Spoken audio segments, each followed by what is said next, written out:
Hey plant fam! Well, there's dirt on my nose already. Welcome back to my channel. If you are new here, my name is Jaclynn.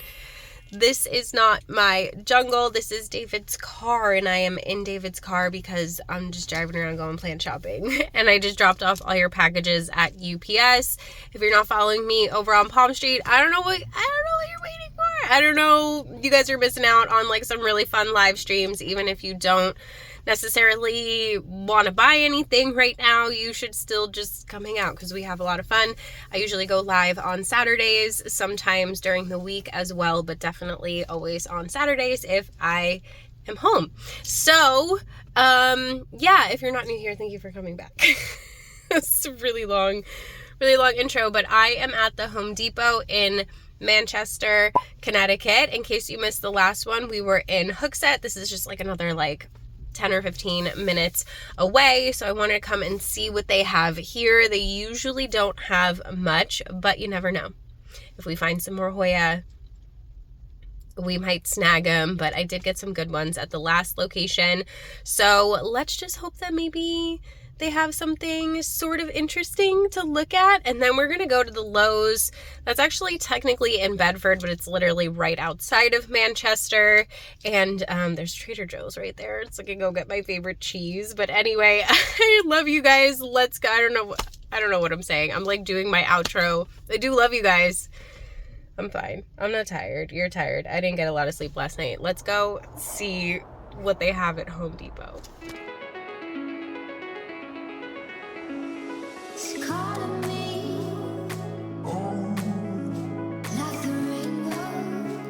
Okay fam, voiceover Jackie coming at you. We are at the Home Depot in Manchester, New Hampshire. Not Connecticut, not Maine, not any of the other states in New England that have a city called Manchester, which is very confusing.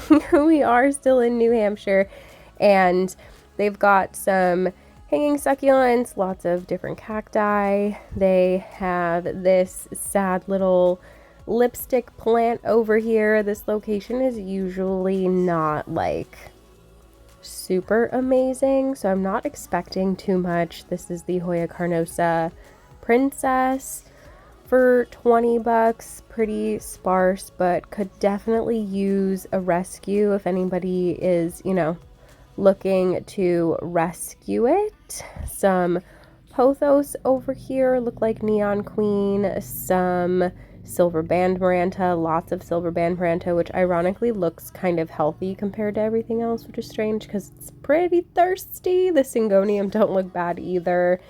They also had this Syndapsis exotica, which also doesn't look terrible, for $15.98. So, it's kind of what I would expect, honestly, for the Home Depot. I feel like the more highly populated the area is, the worse the Home Depot is. And I'm not really sure because I feel like I'm not really sure why, because I feel like it should be the other way around. So, anyway, this is a pineapple. This is a bromeliad, technically, and it doesn't bother me the way that other bromeliads bother me, so I've definitely been seeing those pop up a lot lately. Some regular, degular orchids over here. Some pretty large snake plants for some reason. I feel like those pots are way too big for those plants. The assorted foliage from Costa Farms over here, and then we have some Proven Winners. And you know what? Proven Winners has really been stepping it up lately. They are giving Costa Farms a run for their money, that's for sure. These Pink Princess look so much better than any of the ones I've seen from Costa Farms. They're calling them Prismacolor Pink Princess. They're actually pink. They look pretty good. They're not marbly pink. They look like OG Pink Princess pink, and they're 20 bucks. So I don't know, you guys. I know that everybody loves to hate on a Pink Princess, but it's a beautiful plant when it is a beautiful plant. When it's not, when it's just muddy and brown, it's not so cute. But when it has big chunks of pink like that, you cannot tell me that it's not pretty. I don't care if you think it's overhyped or whatever. So goldfish plant over here, super cute. These obviously get their name on account of these little blooms here kind of looking similar to goldfish. So some more proven winners over here. They have the variegated Maranta, which I want one, but like honestly you guys, the one that I have, even though it's in self-watering and I keep it well watered, it still doesn't look very good. So I don't know if Maranta is the plant for me. This is the Geogenanthus. Super cute, very interesting, also very thirsty. I had one when Casa Farms first came out with them, and yeah, it didn't do well for me. So they have some Hoya in here, some Hoya Ficii, some Hoya carnosa with no freckles, unfortunately. They're not looking like they are new. They're looking like they've been sitting here for a while, and they're almost full trays, which is kind of sad, but unfortunately none of these were really all that splashy, so I didn't snag any. But if you are in the area and you want to rescue some Hoya carnosa from the big box store, the splash is really mostly environmental, so you never know. And they're only $6. So some Aglaonema over here, some Dieffenbachia, nothing out of the ordinary, the same stuff. Fiddly figs, some Amplissimum silver here. I don't see these all the time. They're really cool. I feel like they don't get the credit that they deserve for being freaking cool. I do actually really like the variegated version of this one. It is an epipremnum, and it is a pretty unique looking one. So I don't have one, but if I found a nice variegated one, I probably would snag it. I had a cutting in the past. It just like, I don't know, I get tired of cuttings after a while. So these days, in case you didn't notice, I am more into just buying like big plants. So like this thing is thick, super thick. I don't know if it's an astrophytum, but it looks like one, and it's thick and it's pretty neat. So some Calathea over here, a couple of Peperomia that definitely need a little bit of love. This ZZ is, I don't know, it's definitely seen better days. Alocasia over here, I always forget the name of this one, but I think it's super cute with the silver leaves. You guys, my dragon scales are doing really well. I'm so proud of myself. They're so cute, but honestly, there's really nothing super exciting at Home Depot, so now we're at Lowe's. And this Lowe's is in Bedford, New Hampshire, which is right outside of Manchester, so there is no Lowe's like technically in Manchester, but we are here, and they have some cute new little succulent pots. I love a good mug planter, never mad at that. And then over here we have our stuff from Live Trends. They've been coming out with new pottery, and I'm never mad about that. Hoya Kamingiana here on a trellis for $18.98. I think they look better just like growing free, but you do you, boo-boo. You know, I'm just saying. This is an olive tree. Also think it looks better just like growing wild, but that's my personal opinion. Some alocasia down here, little ZZ Zenzi, cute little money tree. And I do like these new little wooden pots. I think they're so cute, and if I see one over on a clearance rack anytime soon, I'll probably snag one. I love a good like natural earthy planter. I love colors like this too. This one's just like a little weird. Like it's cute, but it's just like shaped. I don't know. The shape is not for me, I don't think, but I do like these colors. I think they're super duper cute. Let me know in the comments below if you like these or if you think these are just like too weird. I don't know. They're like $10 though. And they have some Haworthia in them. So over here we have a lot of the Wick and Grow stuff from Costa Farms, some fiddly figs, some bonsais over here. Lots of hanging baskets though. And this one's cute. This is some type of lipstick plant. These plants were super wet. Only some of them though. It's always just like a few of them that they drown, and then the rest of them they don't even water. It's very, very bizarre. But this is a lipstick plant. It's just specialty house plant because, you know, the labeling is very consistent and very helpful. But it is some sort of lipstick plant, a Scananthus. I just don't know which type. And this one is also peeing on me. This is like one of my pet peeves for sure. The water dripping down my arm. But this is HOYA species Affinis Bertoniae. Super cute. And this one here also peeing all over me. It's fine. Everything is totally fine. But I'm pretty sure this is skeleton key pothos. It is just still immature and it doesn't really have its shape yet. But of course it wasn't labeled, so I can't really be 100% sure. It's not Cebu Blue, and I don't think they have any other epipremnum in hanging baskets besides, you know, the usual. This is Cebu Blue, and it definitely looks different. It has more of like a bluish sheen to it, which is where it gets its name, Cebu Blue. So some more calathea, different pothos, all of the usual stuff that we see in the self-watering pots here.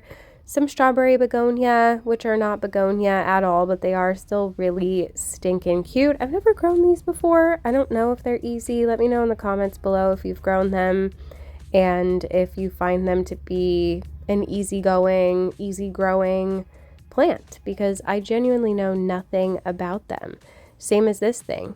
Don't even know what it is. It looks like Tradescantia, but I'm genuinely not sure. It's kind of fuzzy and it's kind of weird. But this is a Xanthosoma lindenii. These are also pretty thirsty. They're $20 and they are already in self-watering pots, so I do recommend keeping it in there, but maybe switching out the substrate. I don't know, they use pretty bad substrate, but they've got some philodendron ring of fire over here, not looking half bad. A couple of white knights in the mix here as well. Some different aglaonema. I'm definitely seeing white knights pop up a lot more. So if that's a philodendron you've been looking for and you missed the boat on them last time, I'm definitely seeing a whole new wave of inventory. And honestly, some of them are looking a lot nicer than ones I've seen in the past. Like this one actually has some pretty decent color on it. So I'm not mad about it. I'm not a big fan of philodendron. I think they're beautiful. I just don't really love growing them. They just kind of take up a lot of space. But aglaonema don't. These stay really nice and bushy, and they're pretty easygoing in my personal opinion. But everyone is different, and I have known people who have struggled with aglaonema. So some alocasia over here, some dracaena, ficus, some this is an anthurium. Looks like some sort of bird's nest, maybe hooker eye anthurium. These are really easygoing, easy growing. What are you yelling about over there, little girl? My cat is like whining at the window. Anyway, you're really cute and distracting. Hi. Oh my gosh, I'm obsessed with her. Anyway, alocasia black velvet over here. I'm always like hoping that maybe I'll get lucky and find variegation on one of these, but it never seems to happen. I will still keep looking, but you know, you probably, you never know, but I probably won't find one. I will probably just have to buy one. I'm just still working on keeping the alocasia I have alive before I go spending a bunch of money on something variegated. So really nice little jade pothos over here. Super underrated in my personal opinion, but there is one behind it that I want to show you guys. This is the Syndapsis exotica. These used to be really hard to find for a while. I'm not going to lie. Like I couldn't find them in any stores for quite some time, so I'm not mad about seeing those. And this here is the Pothos Neon Queen. So it might be hard to tell the difference between this and a golden pothos, but they are indeed different. The pattern is slightly different on the leaves. They hold on to that yellow color really well, and I'm just putting it up against these other what are they? Golden pothos. I'm fine. Everything's fine. So that maybe you can kind of tell the difference a little bit in the patterning. It's definitely a little bit more marbly, hence the name Neon Queen, because the other marble queen is the white marble queen. Okay, that made sense in my head, but it came out weird. There's another skeleton key pothos over here looking pretty cute. You got to definitely get these up on a pole if you want them to get the skeleton key shape, but otherwise I do think it's a pretty cute little pothos. That one was at least labeled properly so we know what it is. Some bird of paradise over here. This is not variegation, just want to be clear. I know some people are a little bit confused about like what sport variegation is. I did do a video about it if you want to go and check that out. But I also plan on doing like a really in-depth like how to hunt for sport variegation and what to look for, how to know when it's variegation and when it's not variegation, because I'll get a lot of questions about it and a lot of like photos from you guys asking me if you have found variegation, and a lot of the times it's not. So I just need to figure out the best way to try and like explain that to you. But anyway, this is a begonia. It was labeled Tradescantia, but it is a begonia and it's a really cute silvery begonia. And that's really all that's over here that I think is cute, to be completely honest with you. I'm just pulling this one out to see if it is labeled begonia or if it says what type. It'll probably just say Rex, but no, it's this one also says Tradescantia on it. So now I am contemplating everything that I know about plants because Costa Farm says that this begonia is a Tradescantia. So here I am now picking up the third one that says Tradescantia. And I am thoroughly confused because, girl, I promise you that's a begonia. I'm not crazy. I'm not crazy. That's a Rex begonia. But anyway, here is another one of these lipstick plants. I think the leaves on them are so stinking cute and round and glossy. Your girl just really struggles with a lipstick plant, and I'm not sure why. This is a rabbit foot fern. She is super cute. I like her creepy little tarantula legs, and I also think her foliage is pretty stinking cute as well. I've never grown this one. Ferns don't do well in my home, but I do think that it's really pretty. My cats are also completely whacking out right now.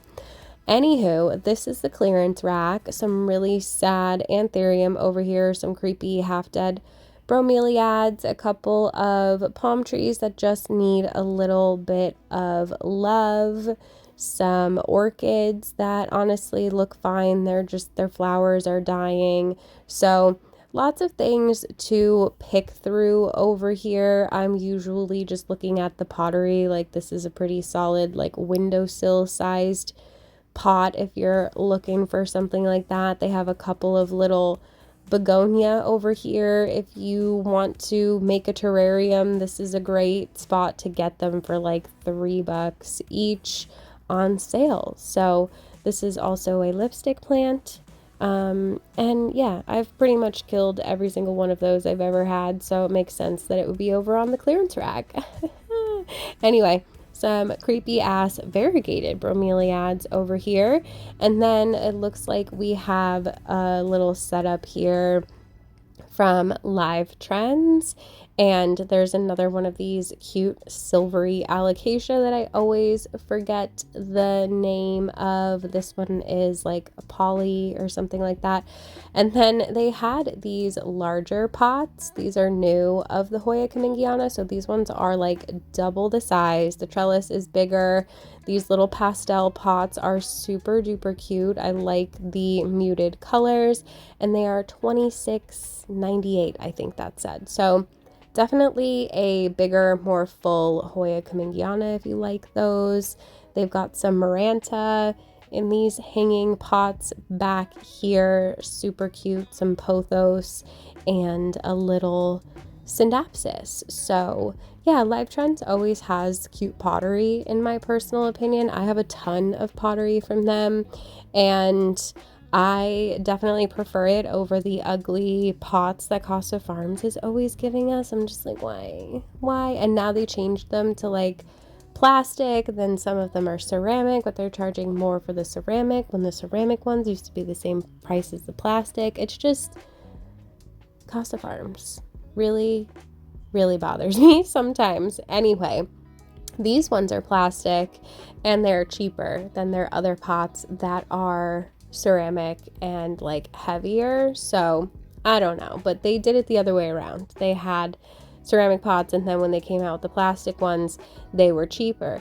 As opposed to Costa Farms, they came out with the plastic ones to replace the ceramic ones, and they were the same price. So yeah. Anyway, some more alocasia over here, some cute little orchids. Never mad about the cute little baby orchids. There's some Cattleya orchids over here as well. You guys keep on telling me they're really easy, but I've never grown them myself, so I can't actually say. And then I think these pots over here are super cute, you guys. I'm a sucker for an earth tone. I love that little sun print on it. These HOYA Kamingiana are just looking pretty sad. They're definitely gonna need a bit of a rescue. They should probably be on the sale rack, but anyway, there's some African violets here, some more anthurium, creepy bromeliads, some mixed pots that probably make no sense at all. Like the bromeliad with the pothos is cute, I guess, but I don't know. These really freak me out. I don't like them at all. There's some money trees over here. And you guys know I am always looking for sport variegation. I have never actually seen a variegated money tree in the big box store. I very rarely even see them in plant shops or garden centers, but you know, a girl can hope, right? A girl can hope that one day I will find a sport variegated money tree. Some pretty beat looking epiphyllum over here. I actually just snagged one from somewhere else and put it in a cute little hanging basket. I'll have to show you guys. But anyway, that is it for the Lowe's here in Bedford. Okay, fam, so that was the Lowe's here in Bedford, New Hampshire, and it wasn't great. They had a lot of really pretty pothos, and I liked the new pottery from, what is it, Live Trends. So I did actually snag this one, and they gave it to me for 50% off because obviously she's a rehabby, what I call a rehabby gabby. So you guys know the drill. We're gonna take this home, and mostly I just wanted the pot. The trellis is cute too, so like it really wasn't a bad deal. Yeah, this is HOYA Kamingiana, by the way. So she is salvageable. She has like a little bit of happy plant there, a little bit of happy plant there. There's actually some new growth coming out of the bottom there as well. So we're gonna take her home and repot her maybe, or probably honestly just propagate her and throw her in a prop box, and then use this pot and this trellis on some different plants. So that is it for this video, you guys, except for I will throw in the footage of the rehab, like the rehab portion. So stay tuned for that, and make sure you give the video a thumbs up and subscribe and all that good stuff. And I hope you enjoyed this little HOYA rescue. You know, I always gotta rescue the HOYA. I don't love Kamingiana, but I will rehab her, get her growing, and then send her off to a new home. I really just wanted the pot. The pot is really cute. I like it. Okay, and it has no drainage. So yeah, I love you guys, and I hope I see you in the next one. Oh wait, if you watch this whole entire video, leave me sun emojis and frizzy hair emojis. That's not an emoji. Anyway, okay, bye.